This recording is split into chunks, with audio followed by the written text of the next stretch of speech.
নির্বাচনের বাকি এখন 1 মাসেরও কম সময়।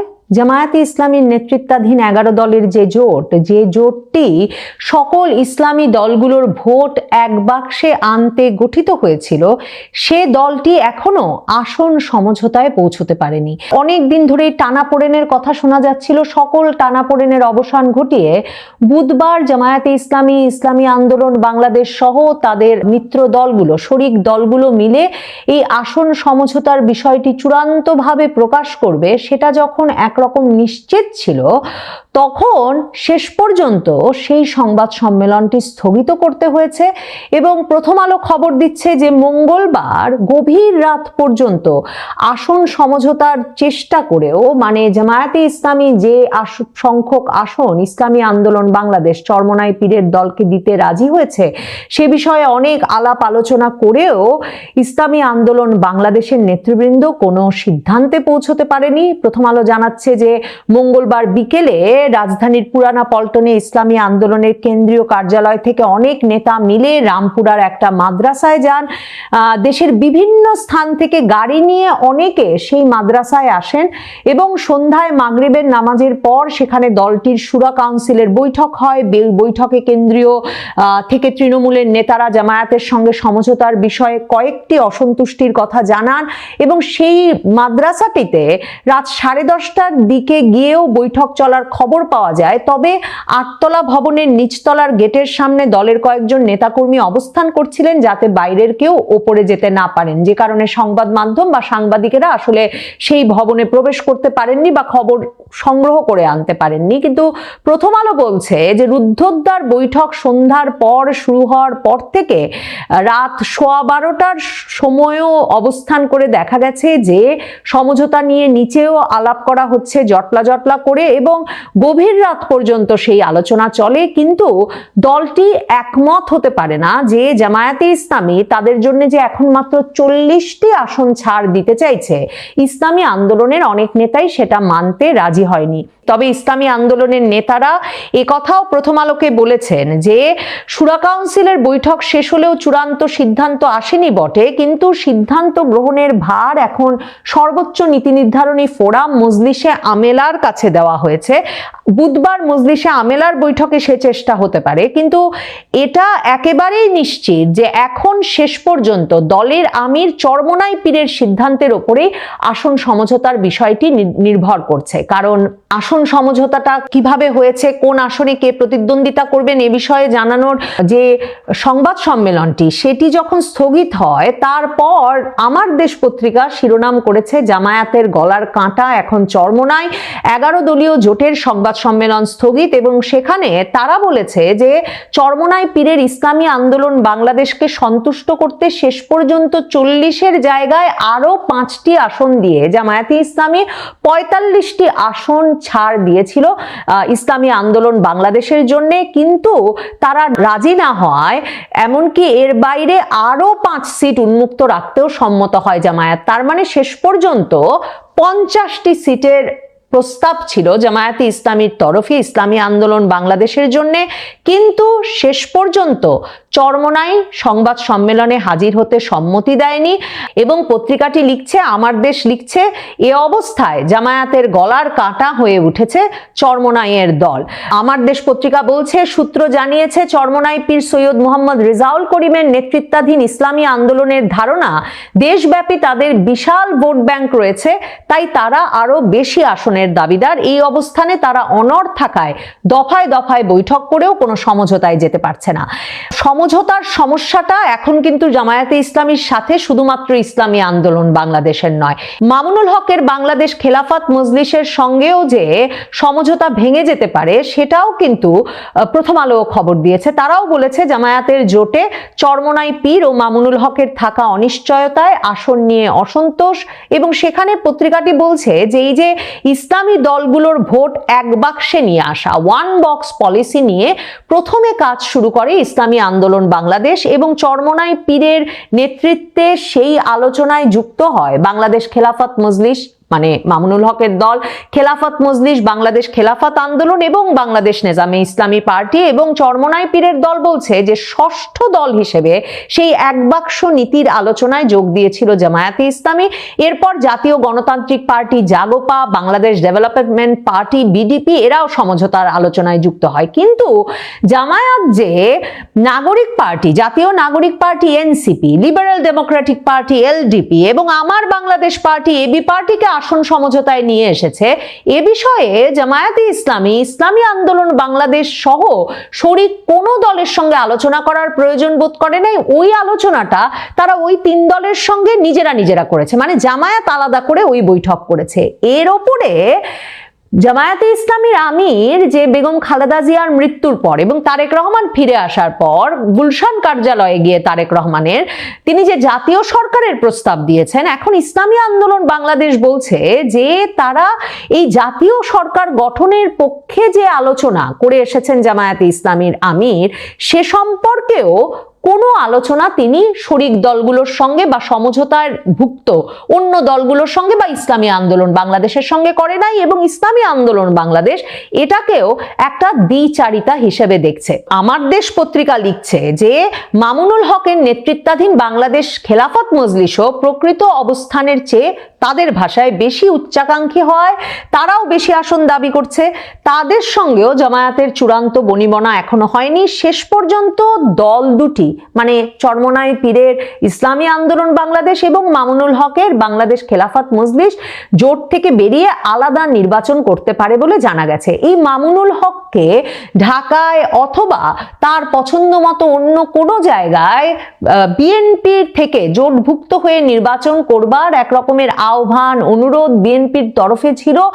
মামুনুল হক সে বিষয়ে সাক্ষাৎকার দিয়েছিলেন বহু মাস আগে প্রথম আলোকে। কিন্তু এই এক বাক্সে সকল ইসলামপন্থীদের ভোট নিশ্চিত করবার ওই জায়গা থেকেই কিন্তু জামায়াতে ইসলামীর সঙ্গে আকীদার ব্যাপক পার্থক্য সত্ত্বেও মামুনুল হকের বাংলাদেশ খেলাফত মজলিস এবং ইসলামী আন্দোলন বাংলাদেশ চরমোনাই পীরের তারা জামায়াতকেও এই জোটে নিতে রাজি হয়, এই সমঝোতায় নিতে রাজি হয় কিংবা জামায়াতের সঙ্গে সমঝোতায় যুক্ত হয়। অথচ এখন আসন সমঝোতা করে উঠতে পারছে না এই জোটটি। জাতীয় নাগরিক পার্টিকে 30 আসন ছেড়ে দিয়েছে জামায়াত, এনসিপি আনুষ্ঠানিকভাবে সেই 30 আসনই মেনে নিয়েছে। কিন্তু জামায়াতে ইসলামীর বিপদ হয়েছে যে জামায়াতে ইসলামী এই যে চরমোনাই পীরের ইসলামী আন্দোলন বাংলাদেশ, মামুনুল হকের বাংলাদেশ খেলাফত মজলিসের জন্য প্রায় 1 ডজন আসনে তারা কোনো প্রার্থী দেয়নি এবং তাদের প্রার্থীরা সেসব আসনে কোনো মনোনয়নপত্র জমা দেয়নি। এখন এই কারণেই মানে 1 ডজন আসন যেহেতু এরই মধ্যে জামায়াত ফাঁকাই রেখেছে, কাজেই মামুনুল হকের দল এবং ইসলামী আন্দোলন বাংলাদেশ জানে যে জামায়াতে ইসলামীর যেহেতু একটা ক্ষমতায় যাওয়ার এক রকমের স্বপ্ন আছে, অভিলাষ আছে এবং জামায়াতে ইসলামী যেহেতু মনে করে যে বিএনপির সঙ্গে সংখ্যাগরিষ্ঠতার প্রতিদ্বন্দ্বিতাতেও তারা চরমভাবে পাল্লা দিতে পারবে, প্রতিদ্বন্দ্বিতা গড়ে তুলতে পারবে, কাজেই ওই 1 ডজন আসনে জামায়াত বা জামায়াতের সমঝোতাভুক্ত কোনো প্রার্থী থাকবে না, সেটা জামায়াতের জন্য এখন একটা বড় ধরনের বিপদ সৃষ্টি করবে। সেটা মাথায় রেখেই মামুনুল হকের দল এবং ইসলামী আন্দোলন বাংলাদেশ বেশি বার্গেনিং করতে পারছে বা দর কষাকষি করতে পারছে বলে এখন অনেক পর্যবেক্ষকরা বলছেন, এমনটা লিখছে আমার দেশ পত্রিকা।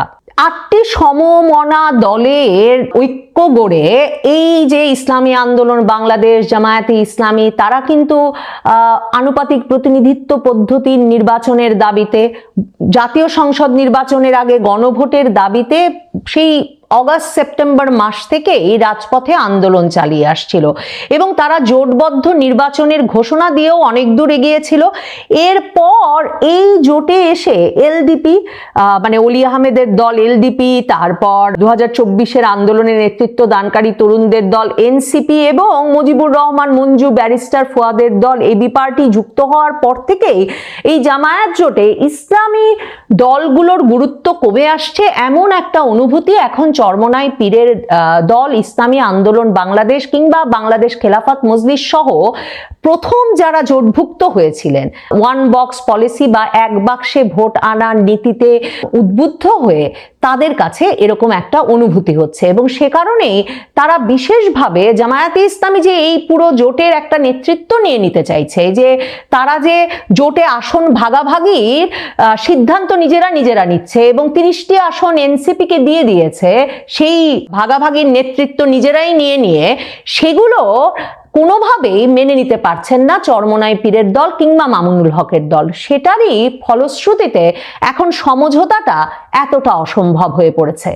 বুধবার বিকেলে পুরানা পল্টনে ইসলামী আন্দোলন বাংলাদেশ তাদের দলীয় কার্যালয়ে সংবাদ সম্মেলন করলে দলটির মুখপাত্র মৌলানা গাজী আতাউর রহমান বলেছেন যে কারো চাপিয়ে দেওয়া বিষয়কে মেনে নিতে হবে এমন রাজনীতি ইসলামী আন্দোলন বাংলাদেশ কখনোই করেনি, এবং কেউ যদি ইসলামী আন্দোলন বাংলাদেশকে অবহেলা করে তাহলে সেটাকে তারা কিছুতেই স্বাভাবিকভাবে নিতে পারেন না, কারণ আত্মমর্যাদাবোধ সবারই আছে।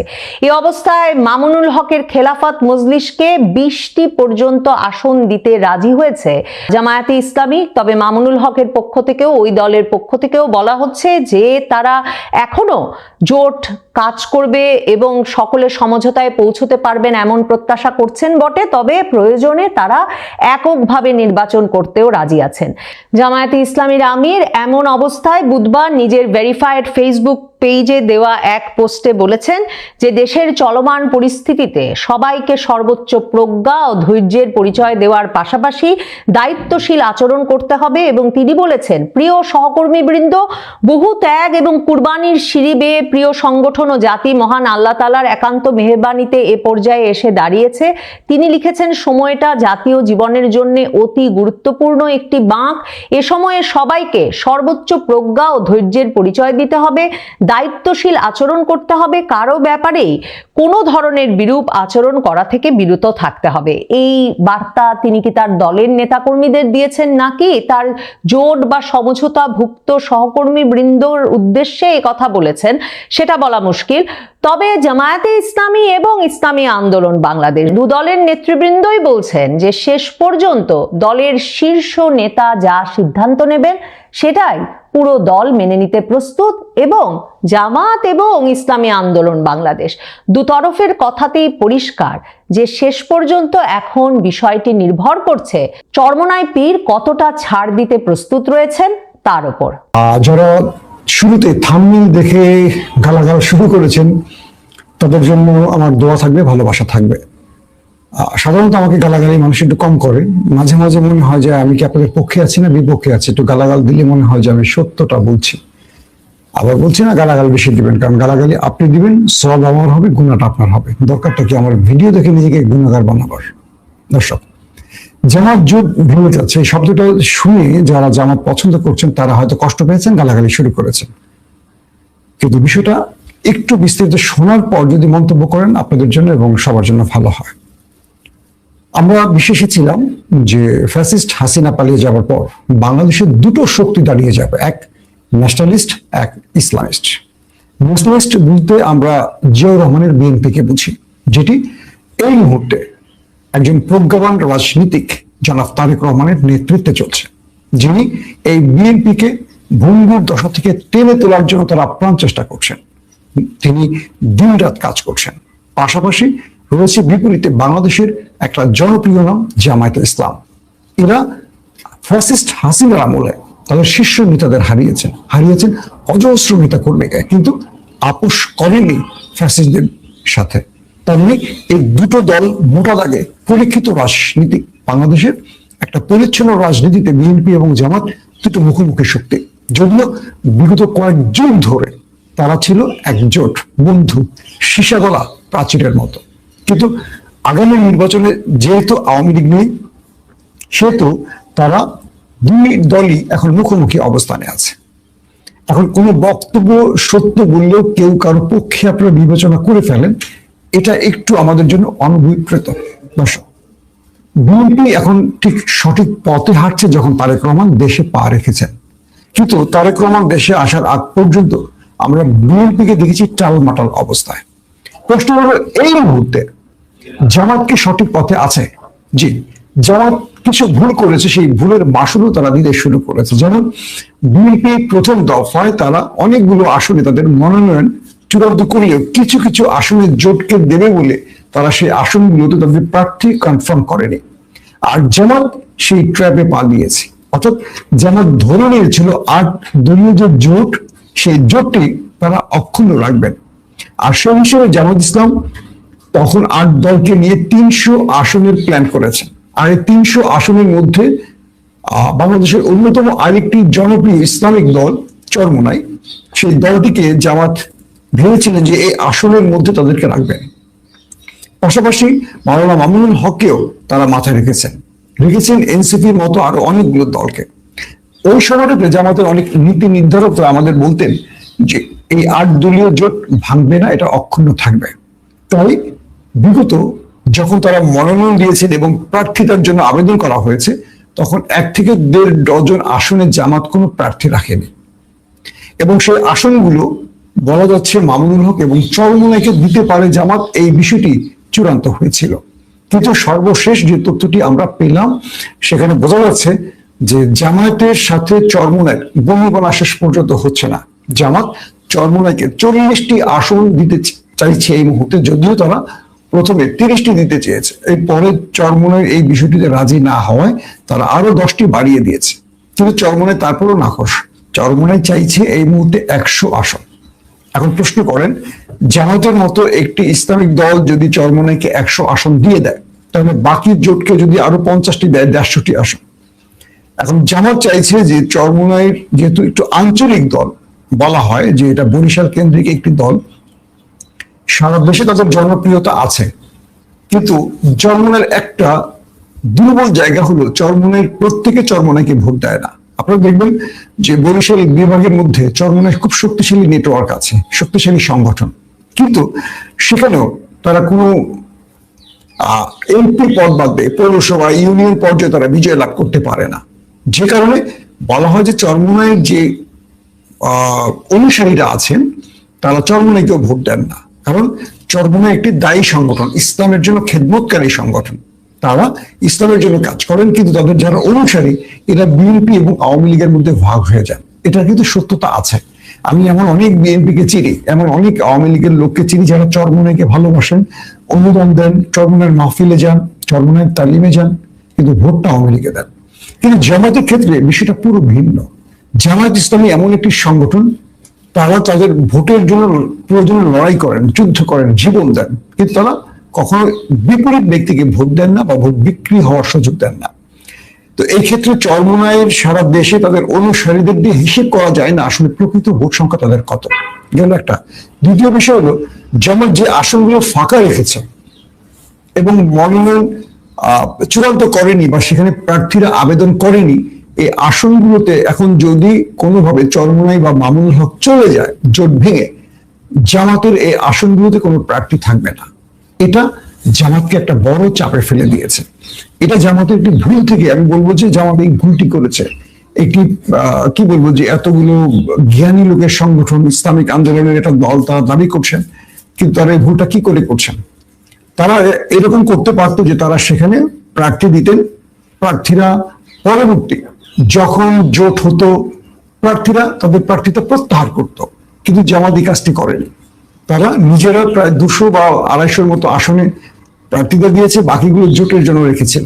এই জোটের সাথে তাদের এখন বনিবনা হচ্ছে না, কারণ চরমোনাইকে 100 আসন দিলে কোনোভাবেই এটা সম্ভব না বলছে জামাত। আবার চরমোনাই বলছে এই 100 আসনে তাদের টার্গেট ছিল আরো বেশি, কারণ সারা দেশে তাদের শক্তিশালী সংগঠন আছে এবং তারা বলছে যে সেখানে তারা বিজয় লাভ করবে এমন সম্ভাবনাও আছে। তো এই থেকে এখন চরমোনাই আর জামাতের মধ্যে বিরোধটা বেজে গেছে। তারপরে চরমোনাইকে এখনো কি বলবো পক্ষে রাখার জন্য জামাত ট্রাই চালিয়ে যাচ্ছে। তবে ভেতরের যে তথ্য পাচ্ছে, জামাতের একটা গ্রুপ বলছে যে তারা যেহেতু চরমোনাই তাদেরকে শেষ সময় এসে এরকম চাপে ফেলছে, তারা ঠিক ব্ল্যাকমেল শব্দটা ব্যবহার করতে চাইছেন। তারা বলছে যে না, আমরা সবাই আন্দোলনমুখী রাজনৈতিক দল ইসলামের পক্ষে কাজ করি, আমরা ব্ল্যাকমেল শব্দটা ব্যবহার করতে চাই না। আমরা বলতে চাই যে চরমোনাই আমাদের সাথে থাকবে। তবে চরমোনাই এই জোট ছেড়ে চলে যাচ্ছে এমন ইঙ্গিত ইতিমধ্যে পাওয়া গেছে। মাওলানা মামুনুল হকও তার জামাত যে আসন দিতে চাইছে তার চেয়ে বেশি চাইছেন। এই জন্য মাওলানা মামুন হকও এখন আনসার্টেন অবস্থায় আছেন যে তিনি শেষ পর্যন্ত জোটে থাকবেন কিনা। তবে এনসিপির সাথে কথা বলে যেটা জেনেছি যে এনসিপিও জামাতের সঙ্গে থাকছে, তবে কর্নেল ওলি বা এরকম আরো কয়েকজন ব্যক্তি জামাতের জোট দেয় আমরা দেখলাম যে জামাত হয়তোবা আগামী নির্বাচনে কিছুটা ফাইট দিতে পারবে বিএনপির বিপরীতে। তবে বিএনপির মধ্যে একটা কি বলবো সুখের খবর হলো এরকম, তারেক রহমান সাহেব উত্তরবঙ্গ সফরে যাচ্ছেন এবং তিনি এমন কিছু দুর্দান্ত সিদ্ধান্ত নিচ্ছেন যে দুর্বল বিএনপিকে বা বিভিন্ন ন্যারেটিভে কি বলবো যে কাহিল হয়ে যাওয়া বিএনপি আবার সোজা হয়ে দাঁড়াচ্ছেন জনাব তারেক রহমানের নেতৃত্বে। এবং এই মুহূর্তে জামাত মোটামুটি একটু চাপে আছে তারেক রহমান দেশে আসায়। এতদিন যে জোয়ারটি ছিল জামাতের পক্ষে, আমরা আপাতত খেয়াল করছি যে সেই জোয়ারটা একটু স্থিমিত হয়ে যাচ্ছে। আর তারেক রহমান প্রতিদিনই তাকে নতুন ভাবে জনগণের সামনে পেশ করছেন। তিনি চাইছেন না প্রচার হোক, কিন্তু বাংলাদেশের গণমাধ্যম, সোশ্যাল মিডিয়া এগুলো সবসময় আলোচনায় রাখছে, মানুষের পারসেপশন তারেক রহমানের দিকে যাচ্ছে। এখন যদি আমরা প্রশ্ন করি তাহলে চরমনাই কি সঠিক পথে নাকি ভুল পথে, এটা চরমনাইয়ের নেতৃত্ব বুঝবেন। মাওলানা ফজলুল করিমকে নিয়ে অভিযোগ এসছে, তিনি জোটটি শেষ পর্যন্ত ভেঙে দিচ্ছেন এমন অভিযোগও করা হচ্ছে। তবে ফজলুল করিম হুজুর বললেন যে না, তারা জামাতের কাছ থেকে যে আসন চাইছে জামাত সে আসন না দিলে তারা জোটে থাকবে না। এখন একটা প্রশ্ন তৈরি হতে পারে, সেই প্রশ্নটা হলো যে এই জোটের হিসেবে সাধারণ মানুষ কি ভাবছে। আমি যতটুকু কথা বলে বুঝতে পেরেছি জামাতের একটু এডুকেটেড গ্রুপটা চাইছে না চরমনাই তাদের সঙ্গে থাকে। কারণটা হলো যে জামাত একটু উদার গণতান্ত্রিক রাজনৈতিক দল, তারা ব্রাদারহুড বলতে পারি, তারা কি বলে একেপি বলতে পারি, এরকম কিছু দলের সাথে তাদের নিজস্ব একটা চিন্তাধারার মিল আছে। তো জামাত যদি আগামীতে সরকার গঠন করে, আই ডোন্ট নো, আমি জানি না, জামাতিরা যাতে স্বপ্ন দেখছে জামাতের ভাইরা, ধরলাম জামাত আগামীতে ক্ষমতা আসলো, জামাত কি চরমনাইকে পার্লামেন্টে সুবিধা করতে পারবে? কারণ চরমনাই রাজনৈতিক ভাবে যতটা কি বলবো সচেতন, তার চেয়ে বেশি ধর্মীয় ভাবে তারা বাংলাদেশে জনপ্রিয়।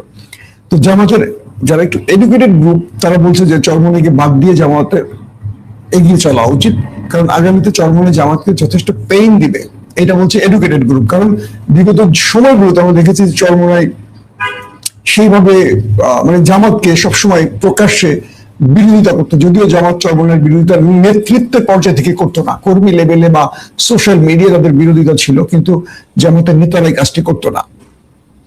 আর আরেকটা ক্ষেত্রে হলো যে জামাত এই কৌশলটা ব্যবহার করে, তবে চরমনাইয়ের মধ্যে একটা হতাশা সৃষ্টি হচ্ছে এই সময়টাতে এসে যদি চরমনাই ধরেন 300 আসনে প্রার্থী দেওয়া লাগে, যদি তারা জোট থেকে বেরিয়ে যায় সেক্ষেত্রে চরমনাই এত প্রার্থী দিতে পারবে না। আবার পাশাপাশি চরমনাই যদি একটি আসনও লাভ করতে না পারে যদি জোটের বাইরে গিয়ে, তাহলে আগামীতে চরমনাই রাজনৈতিকভাবে বাকি দলগুলোর কাছে তার গুরুত্ব হারাবে। পাশাপাশি মামুনুল হকও চিন্তা করছেন যে তিনি যদি এককভাবে একটি আসনও অর্জন করতে পারেন সেটা ভিন্ন কথা, কিন্তু পারার সুযোগ নেই। আবার জামাতের ক্ষেত্রে পরীক্ষিত, তারা এর আগে 18টি সিট অর্জন করেছে বিএনপির সাথে কোয়ালিশন করে। এবার জামাতের জন্য অনেক বড় পরীক্ষা হলো এটা যে বিএনপি বিহীন জামাত একক নির্বাচন করবে, সেই মাঠে জামাত কতটি আসন পেতে পারে। সকল জরিপ জামাতের পক্ষে থাকলেও বাংলাদেশের ভোটের রাজনীতির পারসেপশন একটু ভিন্ন। আমরা সোশ্যাল মিডিয়াতে মতামত নিলে সবসময় জামাতের পক্ষে দেখি সব মত, কিন্তু মাঠের মানুষ কি ভাবছে, যারা গ্রামে আছেন, যারা আমাদের সোশ্যাল মিডিয়ার বাইরের জগতে আছেন, তাদের ভাবনাগুলো কি, ধানের শীষ না দাঁড়িপাল্লা, এগুলো নিয়ে অনেক ভাবনা আছে। যেহেতু ব্যক্তিটা তারেক রহমান জিয়ার অন্যতম সুযোগ্য সন্তান, তিনি রাজনীতির ক্রিজে দাঁড়িয়ে আছেন, ব্যাটিংটা তিনি নিঃসন্দেহে ছক্কা ছাড়া করবেন না, এটা বোঝা যাচ্ছে।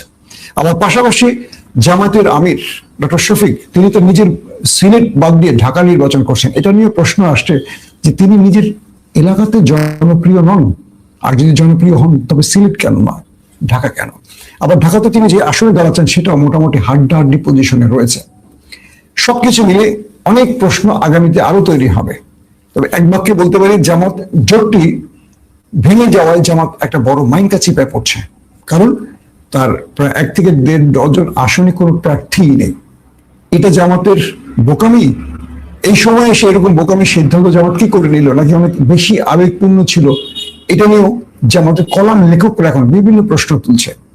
তবে আমরা আশা রাখি ন্যাশনালিস্ট ধারার বিপরীতে ইসলামিস্ট ধারাটি ঐক্যবদ্ধ থাকুক। আমি কথাটা বারবার বলি, আমি প্রতিটি দলের একটি জিনিস খুঁজি, তাদের নীতি এবং আদর্শের জায়গায়। বিএনপিকে ভালোবাসি কেন? এটি শহীদ প্রেসিডেন্ট জিয়াউর রহমানের দল, শুধু তাই নয়, এটি ইসলাম এবং ন্যাশনালিস্টের মাঝে একটা সমন্বয়। জামাত ইসলামকে আমার কিছুটা হলেও পছন্দ কেন? তারা দীর্ঘদিন বিএনপির সাথে কোয়ালিশন করে লড়াই করেছে, কিন্তু মাঠ থেকে পালিয়ে যায়নি। তো এই দুটো শক্তিকে আমি ঐক্যবদ্ধ দেখতে চাই সবসময়। এ কারণে ফ্যাসিস্ট এবং আমাদের বিদেশি এজেন্টদের বা শত্রুদের এই দেশ থেকে সরাতে হলে এই দুটো শক্তিকে ঐক্যবদ্ধ থাকতে হবে এবং থাকাটা খুব জরুরি। তবে তারেক রহমানের সাথে জামাত বা শিবিরের সাম্প্রতিক বেগম জিয়ার মৃত্যুর পর যে দৃশ্যগুলো দেখেছি, তাতে করে আমি আশাবাদী। কারণ বাংলাদেশের যে ধারাটি বেগম জিয়া তৈরি করে গেছেন, সেটা হয়তো বা অক্ষুণ্ণ রাখবেন তারেক রহমান। আগামী দিনে একটি জাতীয় সরকার প্রতিষ্ঠিত হতে পারে, এটাও আমরা আশা রাখতে পারি। তবে নির্বাচনে যত যাই হোক না কেন, প্রতিদিনই আবহাওয়া পরিবর্তন হয়। আজকে যখন মনে হচ্ছে জামাত মেনকা চিপায়, কালকে দেখা যাবে বিএনপি একই চিপায় আটকে যেতে পারে।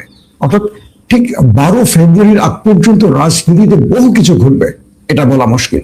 আবার ভেঙে যাওয়া জোটও তৈরি হতে পারে। এমনও হতে পারে চরমোনাই যোগ দিতে পারে বিএনপি জোটে। আবার এমনও হতে পারে বিএনপি জোট দুর্বল হয়ে জামাত জোট শক্তিশালী হতে পারে। সবকিছু মিলে আগামীতে রাজনীতির যে পারদ ওঠানামা করছে, এটা স্থিমিত হবে নাকি আরো উপরের দিকে উঠবে, সেটা হয়তো আমাদের রাজনীতিকদের বিভিন্ন পলিসির উপরে নির্ধারণ করা হবে। দর্শক, আজকের মতো বিদায় নিতে যাচ্ছি। তবে একটা প্রশ্ন করে যাচ্ছি, আপনারা কি চান জামাত জোটে চরমোনাই বা মামুনুল হকের খেলাফতের যে দলটি, খেলাফত মজলিস, সেটি থাকুক নাকি ভেঙে যাক? আপনি কি চান চরমোনাই বিএনপি জোটে যাক? এই প্রশ্নের উত্তরটা অবশ্যই কমেন্টে দেবেন। বিদায় নিচ্ছি। ইনশাআল্লাহ আজ রাতে আপনাদের সাথে আন্তর্জাতিক খবরে দেখা হবে। সেই সময় আপনাদের একটা প্রশ্নের উত্তর দেবো। অনেকে আমার চ্যানেলে একটি গান দেখেছেন, প্রেমের গান। তো এই প্রেমের গানটি দিকে অনেকে প্রশ্ন করেছেন আমাকে, কেন এই গানটি দিলাম, এটার ব্যাখ্যা আজ রাতে ইনশাআল্লাহ আমার আন্তর্জাতিক খবরের শুরুতে দেব। এখনকার মতো বিদায় নিচ্ছি। প্রত্যেকে ভালো থাকবেন। আল্লাহ হাফেজ।